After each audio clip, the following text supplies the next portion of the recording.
We're gonna do a song that you never heard before. The volume.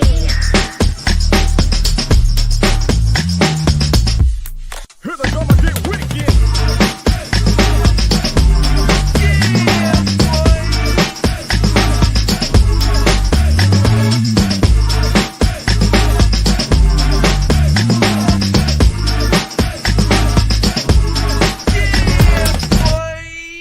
Here we go again. Ace Kennedy, my brother from another mother. What's good, bro? I'm chilling. What's good your way, man? Man, just being a dad, watching these kids, and the girl Layla had her first high school volleyball game, the official game, not the scrimmage, like the real game today. The girls out there balling, so it was dope, cool because Tari ended up pulling up, and he was just like, "Oh yeah, Layla could get a scholarship for real." Like, yeah. Because she the shortest, one of the shortest things out there, but she's so quick and she's very athletic and very competitive. Times we have to like get her to calm down. Like, you got to get back in the game. So I just wonder how that worked. With I always wonder how does that work with her being short, being one of the shorter ones. Does she make up from it on the athleticism? I mean, think about it from the standpoint, right? You saw me in high school, right, playing soccer, and when I first, when I got to Killeen, I was a freshman playing with varsity. Like I was practicing with varsity. So all of the varsity dudes was like 6'3", 6. So they taught me balance and to be able to like not get knocked over. Cause I mean, I see how big I am now, but in high school, I was too thick. You know what I'm saying? So I learned how to keep my balance at a young age, and so I was able to make up for whatever I didn't have in height with speed, with strength, like, and it just carried on to like Layla and Deuce and even Tari. Like all of my kids are little, but you just can't hold them. Yeah, I always see, especially I especially see volleyball as one of them tall girls sports, right? Like in basketball, you can, if you're a hooper, you're a hooper. Yeah. You know what I'm saying? You got things that you can do like Steph Curry, right? You can create range, right? You can create distance between yourself to get up a shot. I just always thought that for volleyball, with you being somebody who's playing closer to the net, like it just makes it easier to get your stuff rejected. You know what I'm saying? Because of you being shorter. I don't know. You would think, but that's where you're strategic. Like, you do teardrops, you know what I'm saying? In what would be a basketball term, but you do stuff like that. Like there's deceptive ways to play, and she's figured it out. Like she's really good. Yeah, and her serves are dope. Like she has great serves. I mean, she got at least about 8 points off of serves, just like back to back, and then she's not always just around the net. Like just her presence of getting to the ball is something that, like, sometimes I have to tell her, like, look, you got to trust your teammates a little bit more. Like if it was her, she would play one against however many the other girls had, just so she knows that somebody's going to always be in that spot. And so just trying to get her, I'm like, listen, this is where you coach your other girls to get in the right spots and encourage them, like build them up. Like you got to make everybody great. Yeah.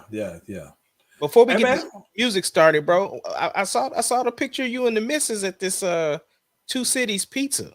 Oh yeah, man. Two Cities is dope, man. Shout out to the homie Ben. So this was funny though, man. I was out in Swanee this weekend, bro. I usually drive past this place all the time. Like I had played in my basketball league out in Swanee, so I've been passing by and everything like that. And he was like, "Yo, pizza's amazing out there, right?" Listen, I would love. So okay. I don't know if it's this. I'm gonna keep it 1,000 with you. Mm-hmm. I don't know if it's better than the pizza spot out there that your go-to pizza spot out there with the black pizza crust. You know what I'm talking about? I know what you're talking about, but let's start the music. I'm gonna tell you why though. Let's do it. What's the one that y'all get into the argument about, you and Justin? Me and who? We'll talk about it. It doesn't matter what your name is.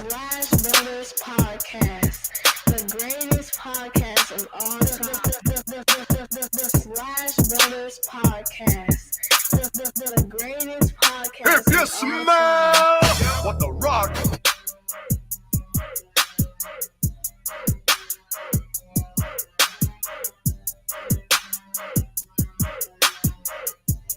It doesn't matter what your name is. Slash Brothers Podcast, the greatest podcast of all time. The Slash Brothers Podcast, the greatest podcast of all time. Yep. Listen, if you haven't already, be sure to like and subscribe to the Slash Brothers YouTube and Facebook pages. We are live on both platforms at the same time. You can click the bell on YouTube. You can click the notifications on Facebook. We are live on both platforms at the same time. You can get the heads up whenever your boys and them are rocking. Ace Kennedy, that was clean. Okay, listen. So what is that? What is the pizza place? What is your go-to pizza place? My go-to pizza place is Empire Pizza. Empire Pizza. The Okay, place so you're talking about is Eastside Pizza with the black. Eastside Pizza. Okay, so listen. I think that this is the thing about have you had Chicago style pizza? Yes. Okay, and you've had New York style pizza. Yes. Okay, so this place, Two Cities, is just that, right? Their specialties are New York style pizza and then Chicago style pizza, hence the name Two Cities. And so what's crazy about it though, man, is that we had one of each. Now, mind, these are pretty big pizzas, right? Mm-hmm. And I came there hungry. I was prepared to tear it down. And my boy Ben was like, yo, man, listen, I was like, listen, I'm at a point now where I probably could eat a whole medium right now. I'm hungry like that. He was like, listen, man, we had a large, bro, and I had like 2 good slices of this Chicago style pizza though, bro, and I was done, right? So we wound up ordering one of each because, you know, so I typically like to try margarita pizzas, right? So theirs is good. We added some things on and everything like that. But bro, the Chicago snapping. Now, mind you, I've had Chicago style deep dish pizza in Chicago. I think this one probably tasted a little bit better than the one in Chicago, though, bro. Yeah. But no, I had a blast out there, though, man. Real dope time, though. Yeah, that's dope. That's dope. Yeah, man. Didn't get to tell you about the Kevin Hart. Okay, talk to me then. Yo. Let me zoom in real quick because I need to say this to the people. Ladies and gentlemen. If Kevin Hart happens to come in your city, Kevin Hart is back. Kevin Hart is back. I don't know what that was on Netflix, the thing that he did when he was doing for the COVID stuff, where he brought people to his house. Kevin Hart is back. He's back. Back in terms of how? Talk to me about this set. So you know how you felt when you watched Seriously Funny, Laugh at My Pain, Irresistible, or what was it? Irreplaceable, whatever it was. Irresponsible. Yeah. I mean, those were like classic Kevin Hart funny stuff. You know what I'm saying? This was him getting back to form of being the Kevin Hart that everybody knows. Not like, you know, the Kevin Hart that got so rich that he kind of forgot how to connect with his fans. Like, This was, you know, you hear people say, oh, I would like to hear that old Kevin Hart. Well, this was that old Kevin Hart. And, you know, that's the way that I feel about it. We had a great time. I think for me, the funniest thing about Kevin Hart wasn't even Kevin Hart. The funniest thing to me was the dude sitting behind me laughing at Kevin Hart. Bro, this dude. So comedians have punchlines. But while they have punchlines, they still have funny things that they're saying to get to the punchline. Thanks. But the funny stuff he was saying to get to the punchline, that's what was taking the dude out behind me. So he'd be in the middle of laughing at the sub joke when the main joke is still going on. But I'm talking like gut wrenching laughing. Like, but he had that high pitched squeal laugh. So it's infectious. Like if you hear it, you just start laughing immediately. So I'm sitting up in front of him crying, laughing at him. We both back there howling. Everybody's laughing at us because it was crazy. I think it's one of those things too, though, man. When you see a comedian live, I think part of it, it's a different energy versus you watching it on tape. They can tell the same jokes, but when you're in the moment, though, I think that there's a different delivery, a feeling of that delivery when you're watching it live, though, bro. No, I do agree there is a different energy, but the zero F's given, that just wasn't funny to me. Like when I say funny, he didn't have any quotables, right? In this one, he's got quotables. You know what I'm saying? So it's like, because anytime he starts talking about his dad, bro, and I'm not gonna tell his jokes. There's a you go in there and your phones is on lock. I mean, they straight security. Like, we had to basically take one selfie before we even got in the building. Soon as you walk in the building, your phone is locked in this bag that you can't open. And wow. So he stole that idea from Dave Chappelle, because Dave Chappelle did that. But yeah, so you can't get to your phone until after the thing is over. As you walking out, they unlock your phone. So he back though. He back, bro. It was dope. It was just one of those things. It was cool to see Oklahoma City popping like that, because there was another concert going on right down the way. So like downtown was just popping on a Sunday evening, bro. It was dope. Wow. Yeah, man. Good for OKC, man. Yeah. Hey, I think one of the things that I think that has been very crazy, bro, has been I think that the recent, like in hip hop anyway, people's legals issues, right? So get this though, bro. So, they've been talking about out here. It's something that's reported here very heavily, right? I mean, it's a daily report out here on the progress of Young Thug and Gunna and these RICO charges, and the possibility of them getting out. And then every time they talk about there's a possibility of them getting out, there's a report that there's another person who's willing to cooperate, right? There was something that was wild about there was a former police officer, female, who was dating a guy who apparently was affiliated with them or whatever. And I guess they both got jammed up. So this dude is looking to sing all the tunes, basically, though, right? So they said that recently. What's crazy about this, though, bro, is that I saw something here recently that said that that while he's locked up now, somebody is suing Young Thug. Now, get this, Ace Kennedy. They suing Young Thug for no showing a concert. Now, Ace Kennedy, this concert was for 45 minutes, and they paid him $300,000 for 45 minutes. That means that basically, bro, in the time that we do one podcast, bro, this man would have made 300 bands, though, bro. Crazy, bro. Crazy thing to think about. Yeah, but I mean, there's got to be clauses within, because I'm wondering how that worked. Like, do you get paid half and then you get the other half upon performance? I don't think that's tough. It depends on what his writer looks like.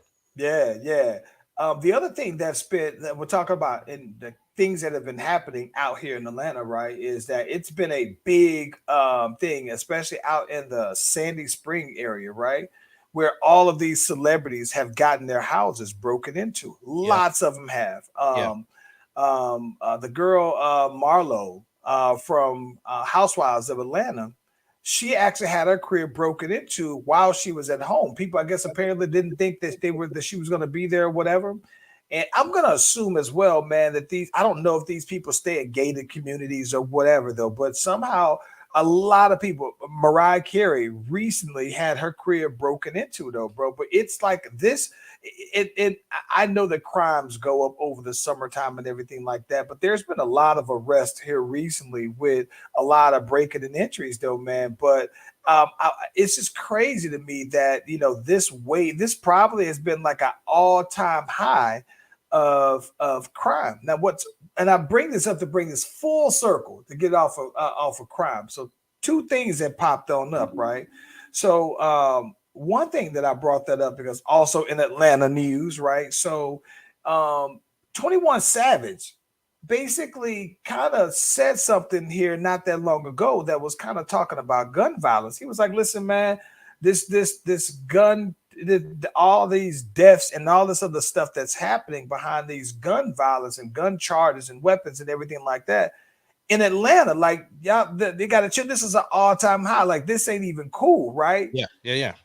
But this is the thing that's funny because here's one of those things where it's like, all right, is this message tainted by the messenger? Because somebody's like, bruh, all you talk about is shooting people in every single song or every other song, though, right? So my question to you, though, bro, is that does that make him seem like a bad messenger for a good message? No, he would be the right person to say the Mm, message. You know, yes, you would expect somebody like a Kurt Franklin or uh, you know, a politician or somebody, you would expect them to say something like that. But the thing is like 21 Savage said, number one, he's an artist, right? He's rapping about what he knows. What he's rapping about now is what got him out of situations to put down said weapons. But he's still talking about what he went through personally. So mm, the thing is that just because somebody says it, that doesn't mean that means that they're riding for those things. Like you're talking about your environment, like where you came from, what you had to do to get to the place of where he's at. And so no, I would expect someone like that because he has the responsibility of somebody whose music is about that's what it is. He's like, listen, I'm responsible for feeding a bunch of people, right? If I was out here rapping about, saving people and Jesus and Bibles and stuff like that, I would not be making the type of money that I'm making. Let's keep it facts, real. He's like, facts. this is entertainment. Y'all know it's entertainment. But at the same time, I'm rapping my truth. But it doesn't mean just because I'm rapping my truth, that doesn't mean I'm promoting violence like that. Like I'm Yeah, promoting that. So I understood where he was coming from. And the thing is that here's the thing. No matter what he says, no matter what he does, people are gonna have something to say. That's facts. just the nature of anything that you do. I mean, it just is what it is. Yo, it's what I think is crazy, right? So I believe I believe 21 Savage went to for a minute South Gwinnett High School, bro, before he got kicked out of school for bringing a gun to school when he was a teenager. What's wild is I say that because I know a lot of people, like a lot of I'm not gonna say make it seem like I'm like completely tapped into the youth out here, but I know a lot of I keep up with a lot of young cats. So they keep me younger out here though, man. And I think it's funny because a lot of them, all of them say they know him, know his people, and everything like that. And it's always like I listen when 21 says something because I think he's one of the first 21 Savage is one of the first new rappers. When I say new, he's been around for quite some time now. But that new wave that I was just like, you know what? But he's Yeah. one of the first ones that I actually was like, okay, all right. Then that opened the door for me to like Lil Baby and a couple of other people though, man. But I do think it's an interesting thing though, man. When you talk about like I'm only telling you what I know, but then someone said, well, your story basically is inspiring people to do similar things that you said that you used to do, basically though. So I kind of see the conflict of interest, but I don't necessarily think that he's wrong in what he's saying though. So it's like this is where I think that both things can be true, right? Because it's like I think that he's right in what he's saying, and I also agree that he is the right person to say this. But I Mhm. think at the same time, people are also right in their critique of him to say, well, you know what, if you feel that way, right? No one's gonna buy 21 Savage if he go completely Kirk Franklin. But at the same time, Lil Baby flipped that and he did the Kirk Franklin joint. So it's like, I don't know, man. Yeah, he did the Kurt Franklin song, but he's right back to doing the little baby stuff. No, he's not. He's so Lil. I'm not even trying to. Lil Baby's content is not 21's content. Like they what they rap about are different. It's a big difference between their content. No, I Big difference. understand that, but I still believe like, for instance, right? If there are some people that feel like he is commercializing the use of guns and making it cool and make it like, he would be the one that I'd be like, listen, No, guns can kill you. Like what I'm rapping about is the environment that I came from, and I'm Yeah. talking about my truth. I would want him. That would be the great PSA for him to be the one to do that. Well, listen, and I think that here's one of the things I think that's just crazy though, right? Speaking of, we talk about this. ASAP Rocky, bro, was recently charged with a gun charge. They say he's faced like 9 years, though, bro. This was I know that probably back in November we talked about this when he was arrested.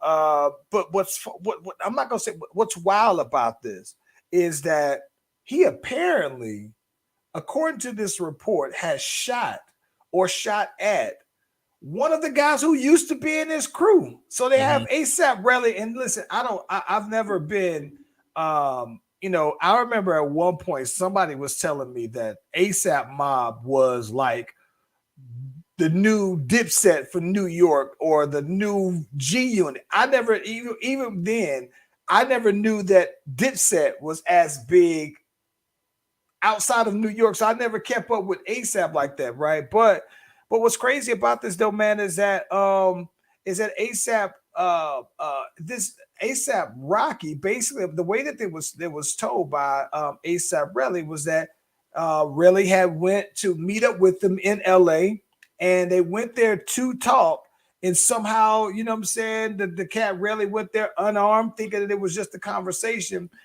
And he said the boy Rock wound up, you know what I'm saying, pulling a thing out on him though, bro. And I think that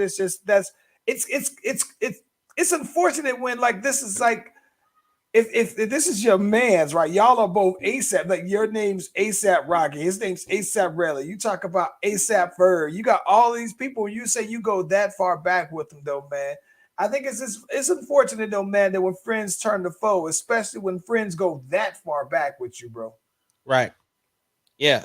Shakira might be going to jail too. Oh my gosh. So, but she's going to jail for, what was that, tax evasion? Yeah, I mean, but still, it's like 8 years. And she could be facing. I think, bro. I'm gonna be honest with you. I think that she's so high profile that I don't think they're gonna have her do that time though, bro. Didn't Wesley Snipes go for a bid? But yes, but Wesley Snipes went in the United States, and I think that Spain is where I think that her charges are being faced. I don't know. I think that they would give her some leniency because of her elevated stature there. I think that they better get a payment plan or something, bro. Listen. This is the bad part about it. I don't doubt that she has the money, right? I think that she had. I don't know.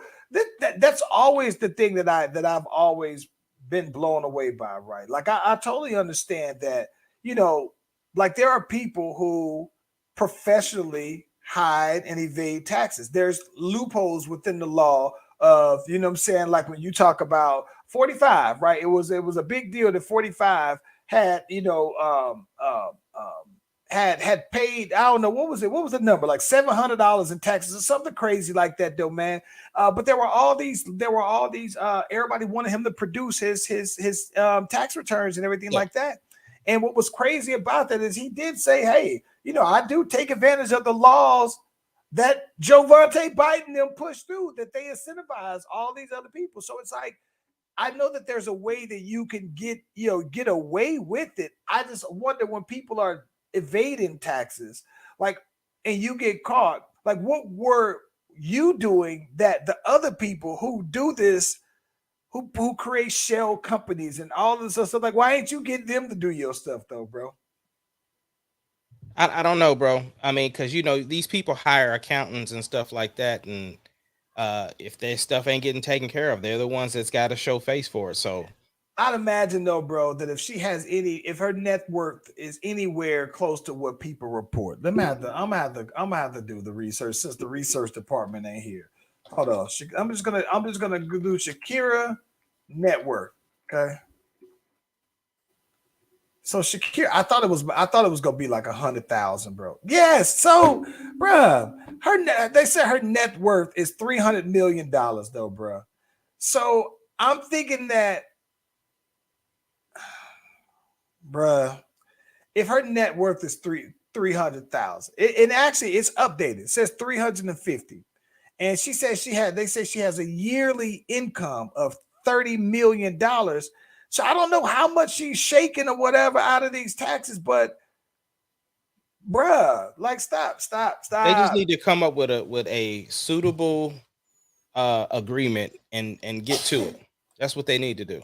Yeah, I listen, man. They're gonna put on a payment plan, bro. I don't know. That's incredible. Now, if you're just telling me that she just squandered $300 million, though, bro, like, come on, man. You need to be back on tour, heavy. Yeah, man. Bro, please tell me you saw the doggone Irv Gotti Drink Champs. Listen, I ain't just talking about just the Ashanti part. I'm just talking about the whole thing. I watched the whole joint. I have watched like half of it. Okay. So the crazy part is he made it all about Ashanti. He did. Yes. Like there was a moment where they were like trying to talk about Lloyd. And come to find out they were mad at Lloyd because he was in a G Unit video. And so they was mad at him because of that. And then he switched it back to Ashanti. And even DJ FN was like, how do we switch topics? Like he just put it right back on Ashanti. That dude hurt, bro. Listen, man, I think that this is the thing that this is what I think is crazy about Irv Gotti. So Irv Gotti, this is okay. So Irv Gotti very much has, when you think about late 90s, early 2000 hip hop CEOs, right? Irv Gotti got to be like the poster boy. Irv Gotti, Dame Dash, Birdman are the guys who were like on that high profile of this is what they would do and how they would talk. And those are the people that were very big on this is my label, this is my artist, and F everybody else. And I say that because Irv Gotti, especially, I remember in the Double XL, or maybe it was the Source magazine. They used to have every month. They used to have a specialty article. It was a small article where they would quote people, right? And it was called Negro Please, right?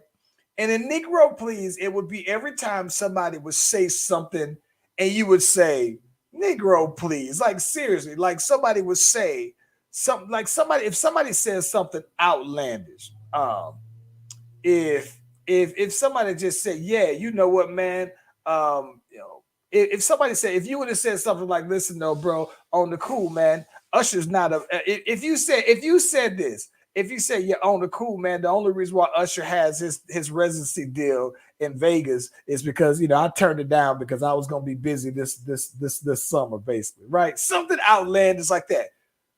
And then they had Negro Please, and they had 10, the best 10 within that month. And Irv Gotti, they had one dedicated to just Irv Gotti called Gotti Please, and it's all these outlandish things that Irv Gotti said. So nothing what he said and how he flipped that. It didn't surprise me though, bro. But I'm thinking like I just don't understand, bro. If you had her, you lost her, bro. Like, listen, I don't know. Ashanti is fine, bro. Fine. But if we be between me and you, I have to say, bro, that's 20 years ago. Are the cakes that quality grade A quality? Apparently so, because he said fighting over this for 20 years now, bro. The way he explained it, when he tapped in, then he got ideas. Like that's when he wrote her biggest hits, right? So for him, probably so. Like if in his brain, that's the one that got away. Okay, but do you never get over that though? Like apparently not. For him. Okay, listen. This is my thing. You talking about at the time 20 years ago. He still remember. Ashanti was 20 years old, 21 years old. So So you mean to tell me within 20 years you've been listen, you've been married still? No. The marriage was before, like, so he was married before messing with her, and then he got like it was no he the marriage was before her. Okay, but listen, but no, I don't know. Irv Gotti had a TV show, a reality show. I'm just with telling you his what he wife. said, because he for one, he said it's in the doc. Two, he said Ashanti's not the one that broke me and my wife up. He said that I can name 2 other girls that did that. So Okay, so these 2 other girls then apparently this didn't amount to Ashanti's cakes. no, because he was with her last in that equation. Like it was Okay. his wife, the 2 other girls, then Ashanti. Like they were already separated when he was with Ashanti. Because people kept trying to say that they thought that she was the reason that they broke up. You see what I'm saying? Yeah. So he was saying, no, Ashanti's not the reason that I got divorced. I can name 2 other girls that's the reason why. So okay, so why? So the one thing I didn't get into is why did, and maybe this is in the documentary, but why did him and Ashanti break up? When the Fed stuff started happening, that was her way out, because people was already telling her to leave, right? Yeah. So when they was talking about Irv was gonna go to jail, she was like, nah, I can't be a part of this. Like, I'm out. So she's like, I don't want to do this anymore. And that's what he's heard about. That's what he kept going back to at the Drink Champs. He just kept saying, like, the fact that she's basically just said, I'm done. I don't want to do this anymore. After we made you, like, we brought you in and did this, he can't get over that. That's what his explanation is anyway. Listen, man. Listen. I understand that. I understand that, right? But my thing is this, though, man. Listen, is it harder for you to get over that, or should it be easier for you to get over that she would bail out then? Like, that would be like, oh, you show your true colors. Bro, I think that when a dude completely falls in love, right, and she chooses to walk away from that, and then you have to, like, see publicly the people that she's with after that, you feel some type of way. Like, I just think that's a dude thing. So for him, I wouldn't be surprised. Like, I wonder what his sign is. But I'm just saying, like, that's the one Probably for him. is a Virgo, bro. Right. That's what I was thinking. And I'm just thinking that that's the one for him that's like, man, that one got away. 20 years ago, bro. Come on, bro. Like, dog. Listen, man.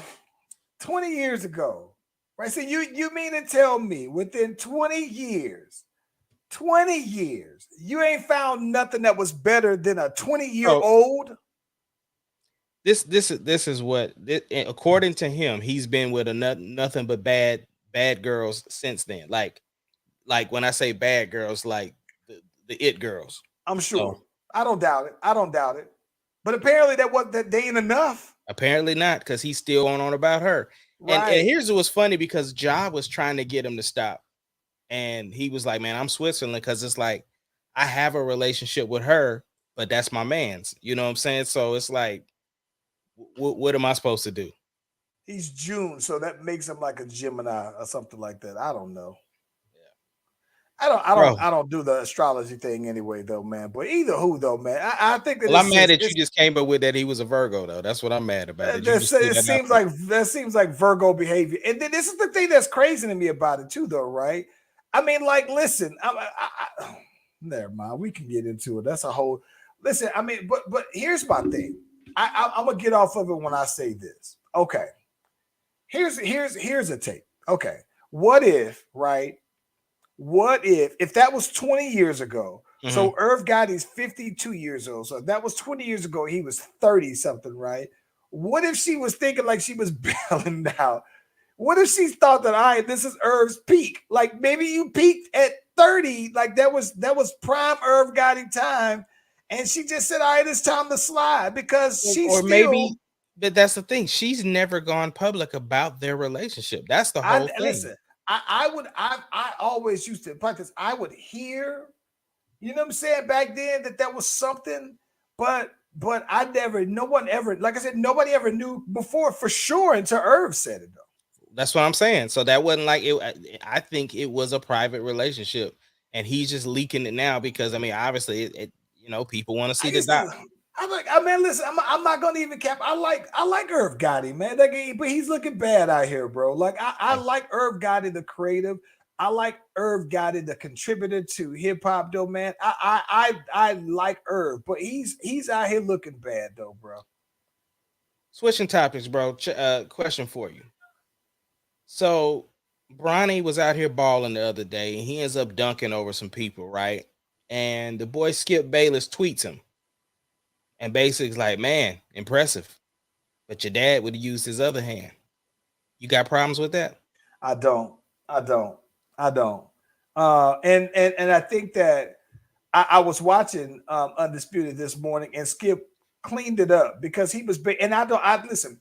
The only reason why I would say I don't have a problem with this because I've only seen Skip be complimentary of Bronny, right? I think that he's always spoke glowingly about him, so I don't think that there was any malice meant in that at all. But I think that what he was basically saying is that, hey, you know what, your pops, he's ambidextrous, so he would have been able to went ahead and bang that. Well, LeBron is left-handed, but he does everything basketball-wise right-handed. So I can see why people came at Skip because he's the LeBron attacker, hater, and everything like that. But I think that what Skip said, he didn't intend for his comment to be sideways at Bronny. I think that he said something about Skip was like his wife was also jumping on him about that and everything like that. But listen, I'm gonna believe that if you not walk back that comment, but if you clarify that without walking back that comment, I'm good with that, though. So, yeah, but before the clarification, though, right? Let's say before the clarification, right? Skip is always talking about you. He be watching y'all play at Briscoe. He always got something to say about you. And then all of a sudden, he sees Landon out there, and now he tweets Landon before the explanation.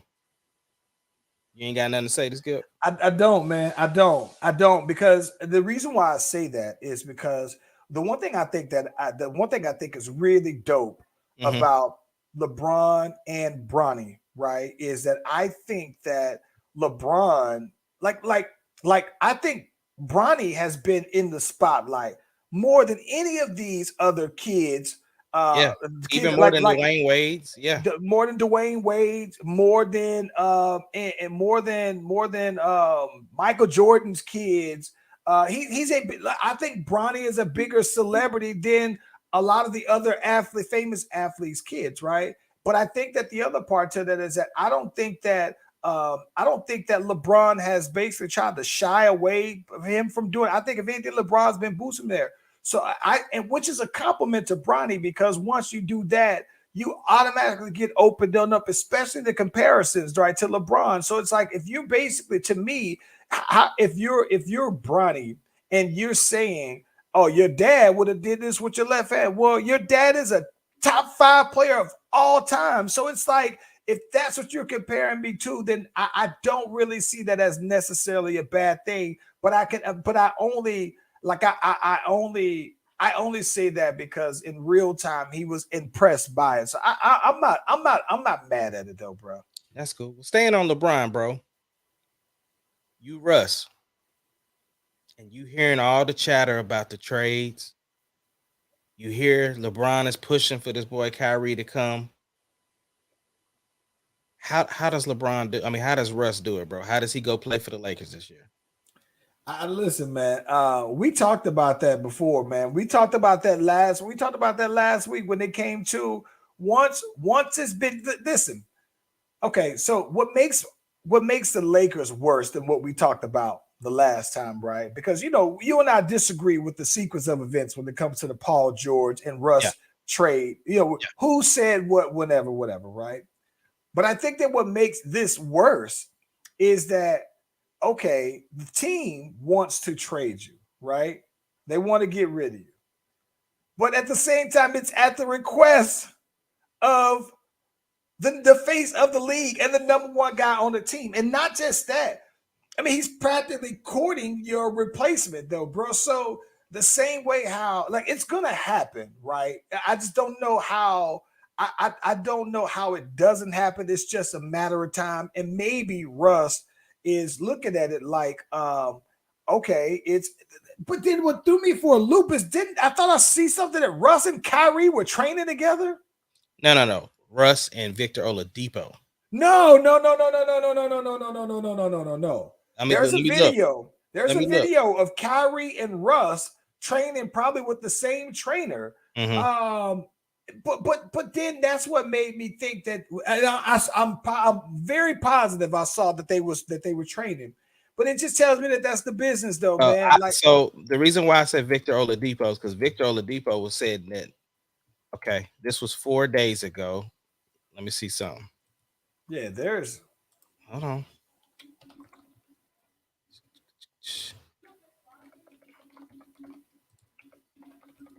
Okay, all right. Victor Oladipo said, "Yo, the boy Russ is ready. Like he's on some." Nah, if you look up Westbrook seen working out with Kyrie, yeah, that right there. Okay, here, let me tell you this. So same trainers, right? This is what's crazy. I'm gonna be honest with you though, bro. Okay, I see that Russ is locked in, right? Mm-hmm. What I want to see is Russ do that, or not that. Hold on. I want to see Russ. You see all them people doing the lane passes. I want to see Russ doing more of these passes. That's what I want to see Russ do. More than I want to see him on the shooting. Listen, I don't care that Russ. Listen, man, I want to see Russ develop his shot. I mean, the thing is, listen, it's late, bro. It's not too late because the thing is that when Jason Kidd got done being the Jason Kidd that you and I knew, he became a great shooter. Vince Carter, when he started banging on people, Vince Carter became a great shooter. Like that's what people do in their transition, bro. I get so it's that, not too late. This is my thing. This is what I'm saying. I think when I say it's too late, I think that I think that Russ is entering the later years of his prime. This is probably, I would say this may be the last prime Russell year, right? I think that he'll still be serviceable, right? But I'm talking about in terms of him being the lightning rod to win your championship, right? I think that there's a window that you have to do that, and Russ is outside. Like this, I think that Russ's game has been getting by on athleticism, and the minute that starts to leave, I think that he's no longer the same Russ. But that's a different conversation. I'm only bringing it up to say this. I don't care that Russ was the bottom. He could be the worst 3-point shooter in the history of the league. I don't care. Like, my thing is that I still think if you can still impact the game by not shooting threes and taking twos, I'm good with that. Just the passing is what looked bad to me. And so I'm looking at that and I'm thinking, like, I think it's overblown when people talk about Russ's 3-point shooting. It's the 2-point shooting. And that's the part that I think that just looked weird to my eye. I don't care if Russ shot 30% from the 3-point line or 29%. I wouldn't care. But I think his impact is athleticism and the 2-point scoring. But when you're not scoring at the 2-point rate, and then now you're doing everything on athleticism and you're turning the ball over, it's like, bro, you got to go take a step back to say, all right, this is Russ. And it's cool if he get his percentages up by a little bit, but I'm gonna need you to. I just didn't think Russ was that bad on passing the ball though, bro. Well, I mean, his passes look. Listen, man, his passes look awful, and that's more than the 3-point shooting, more than everything else. It's that though, bro. So I like that drill where everybody has the arms out and everything like that, but. Listen, get the passes in there. Let me see them because them the ones that look crazy out there, though, bro. Mm-hmm. But I don't see how you go back. I don't see how you go back when the team has put it out there that they are entertaining the trade or that they're trying to trade. And by the way, our number one player wants you gone as well. And then here's the thing about it: if LeBron wants you gone, AD wants you gone because I think that AD would just ride with whatever Russ says. I mean, whatever LeBron says. So Of course. So to keep his name out of LeBron's mouth. Bro, but what about the other two people out here balling together, out here training together? Hey, okay, so this is the one thing I think.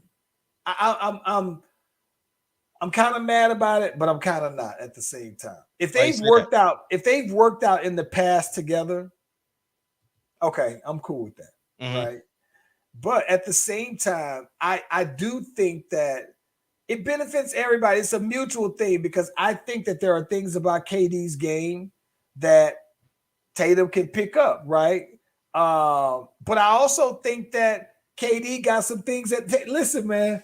I'm gonna tell you this. This is the reason why. But let me ask you this though, before you get into that. What you doing if you Jaylen Brown, bro? Oh my gosh, bro. That's why he has to go, bro. That's why Jaylen Brown has to go.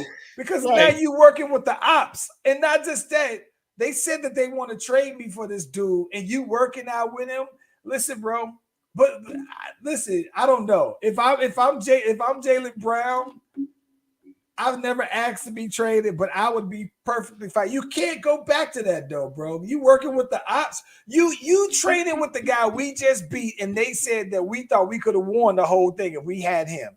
Like, stop it. But listen, what KD's doing reminds me of, I'm not going to even lie. This is something that I think I look at with my young boys, right? Because I think that there's probably a sizable age gap between Kevin Durant and Jason Tatum. Jason Tatum can't be 24, 25 years old. Yeah, Kevin Durant got to be about 33, 35 maybe, right? I think he's 34, but yeah. Yeah, so I think that what I think KD is doing is trying to evolve his game, because I just think that there's that training, right? The footwork that some of these young boys have that KD just probably is trying to add to his bag. And I kind of liken that to how my young boys, I had to tell them, bro, like the last time I was seriously had to work on a new bag, like my moves is from like 04, like 05, 06 maybe is pushing it. 06, some of them was like 5 years old. The last time I had to really work on new moves. And then it wasn't until probably like 2 years ago, man,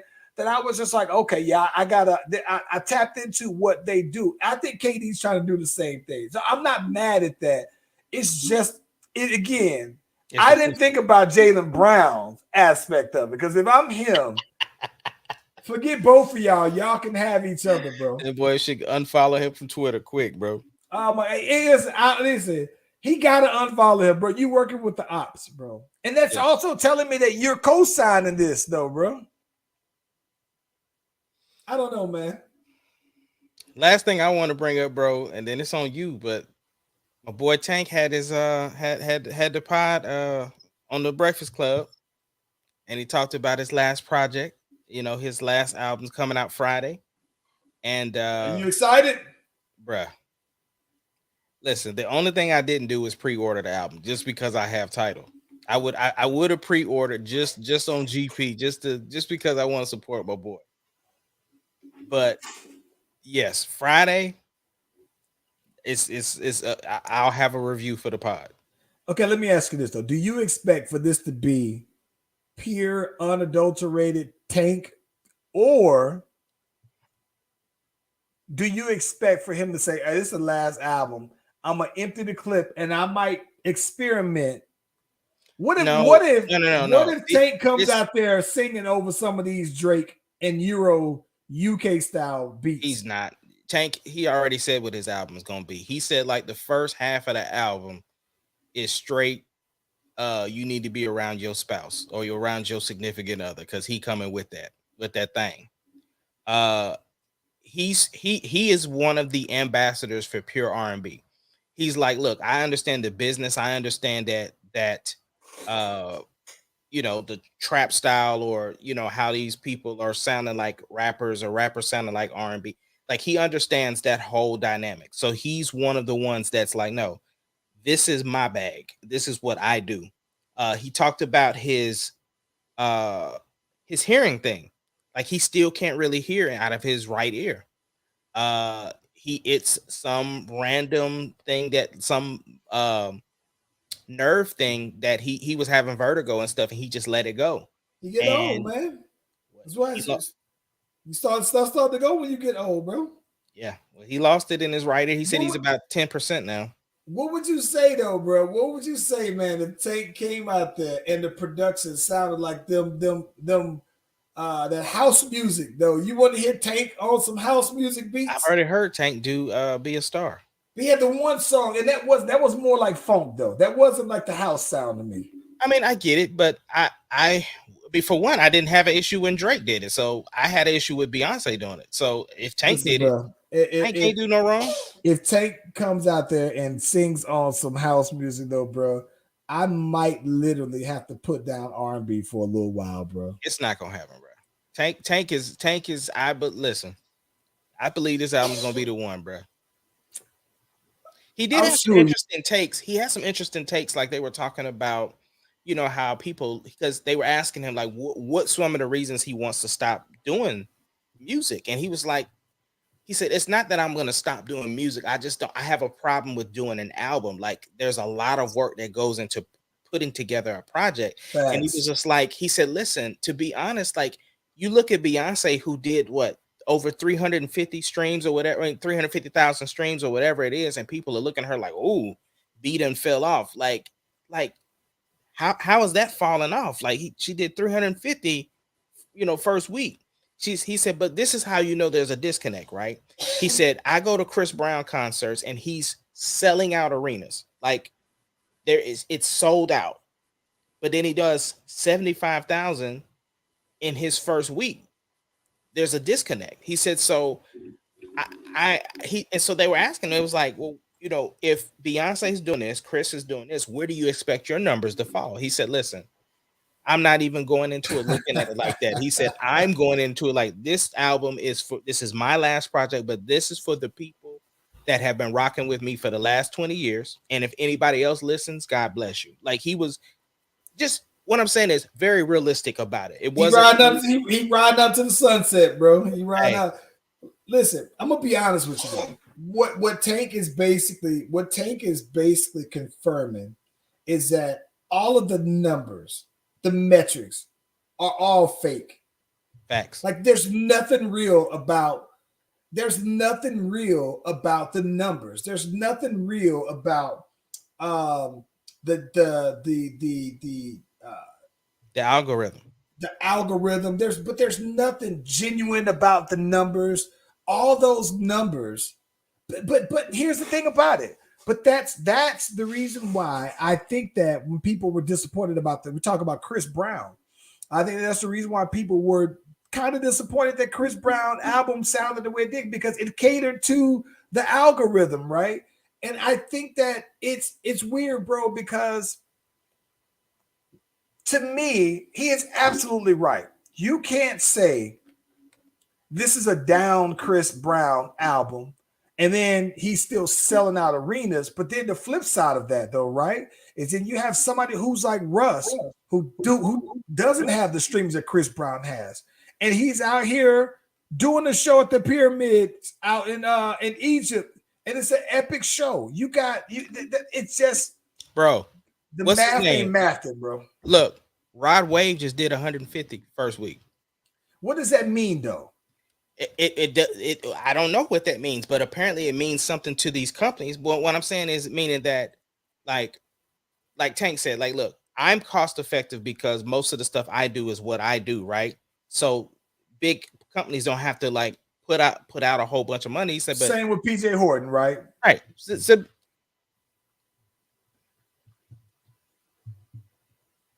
Boy, get hype when you talk about Tank over there.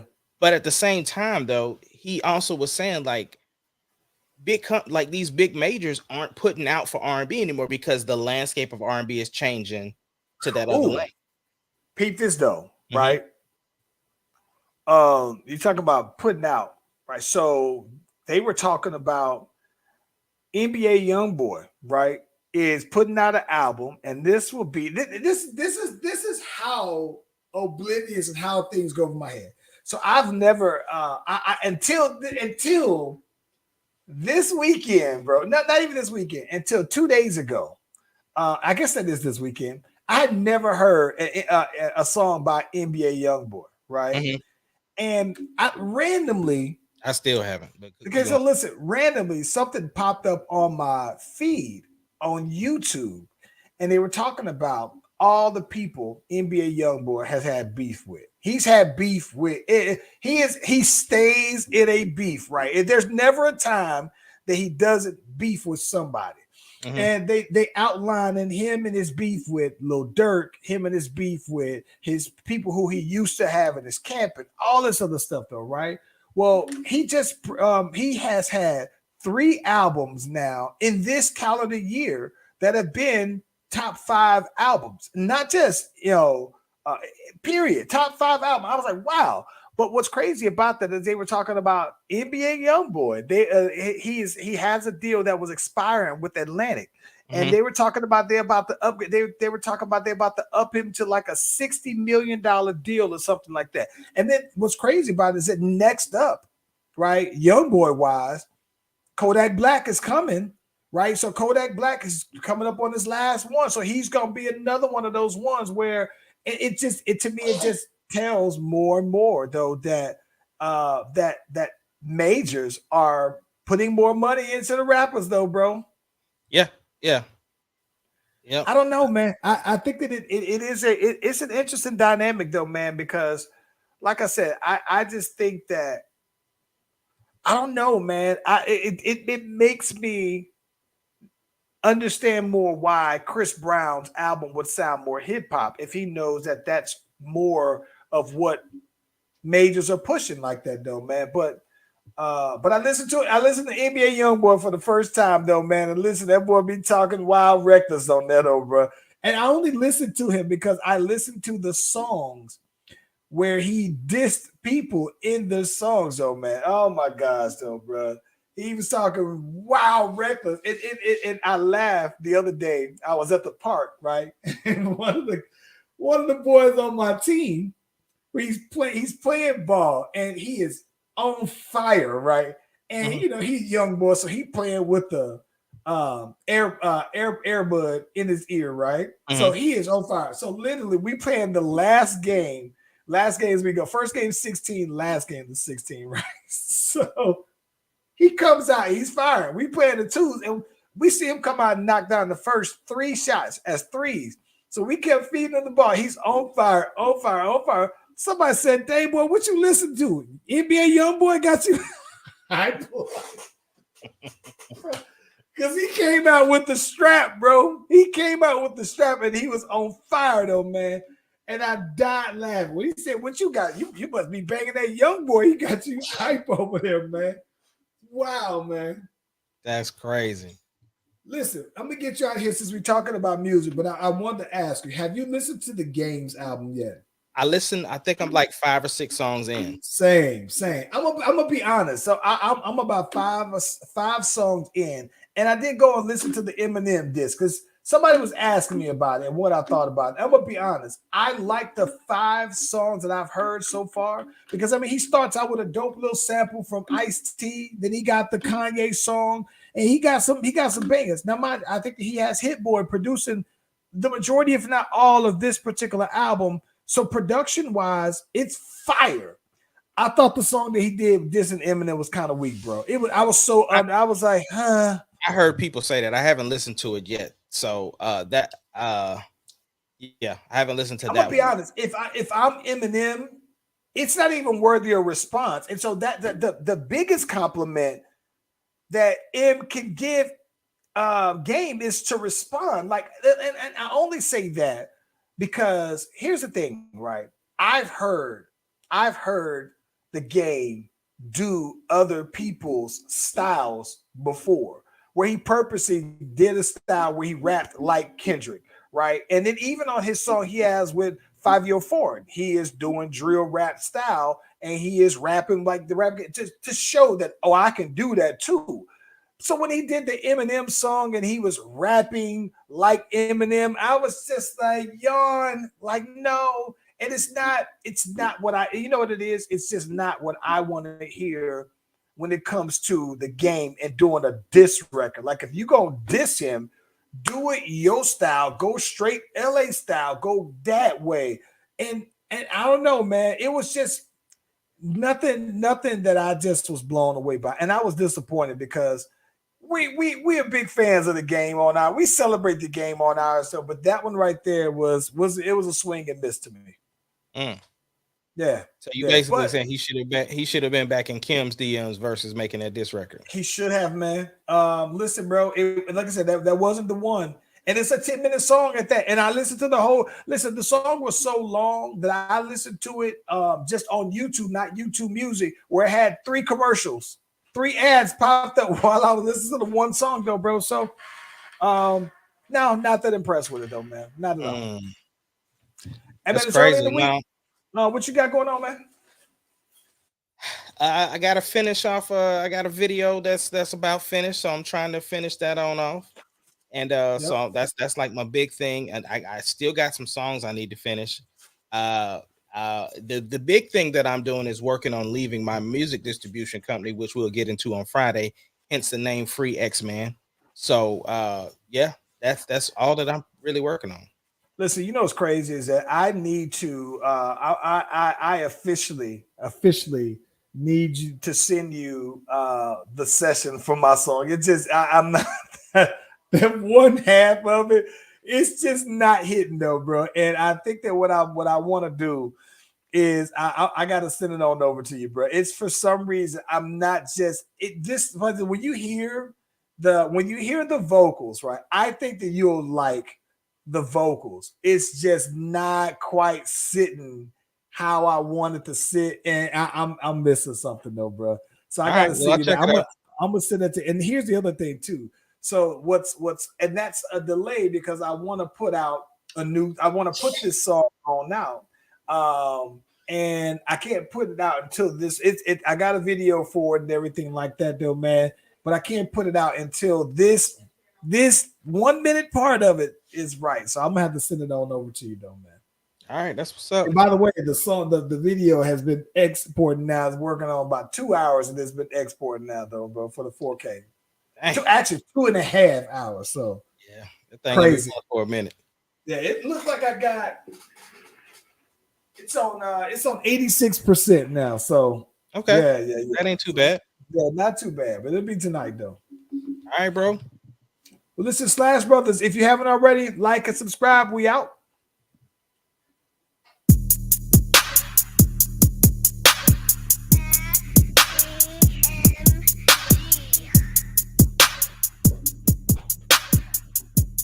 It doesn't matter what your name is. Slash Brothers Podcast, the greatest podcast of all time.